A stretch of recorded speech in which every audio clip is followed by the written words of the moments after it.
अरिची मरिचिया के गछिया अगन बीजे लाइले हो यारे ताही चढ़े बैठे बन कागवा सो भैया बोलिया बोलेला सो भैया बोलिया बोलिया मोरे काग भाई आई है और भाती जाई है हो काग किया घरवा हुई है नंदलाल सो भैया बोलिया बोलेला सो भैया बोलिया नहीं तोरो ए सुंदरी भाई आई है आवारो भाती जाई है हो सुंदरी तोहारा तो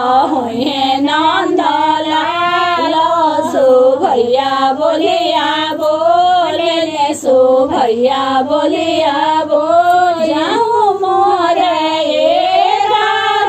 बेटा होई है और भगवान होई है हो कागा सोनाए माढ़ाइब दोनों ठोरा रूपही के राडाए न रूपही के राडाए अधी राती गईले बहर राती अवरु अधिया राती हो यारे अधे राती भैले नंदलाल महले उठे सोहर महले उठे सो उड़ला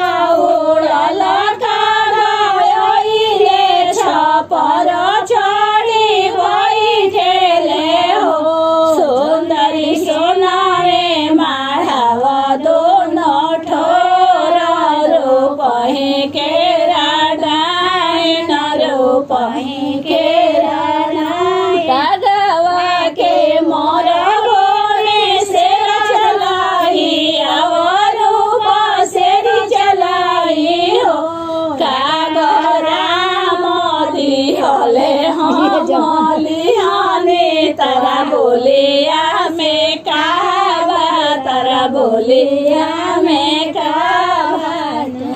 प्रणाम और धन्यवाद ई वीडियो देखला खातिर। हमार काम यदि रउआ पसंद आवता तो हमार चैनल के जरूर सब्सक्राइब करी और संगे संगे नोटिफिकेशन वाला घंटियों दबा दी।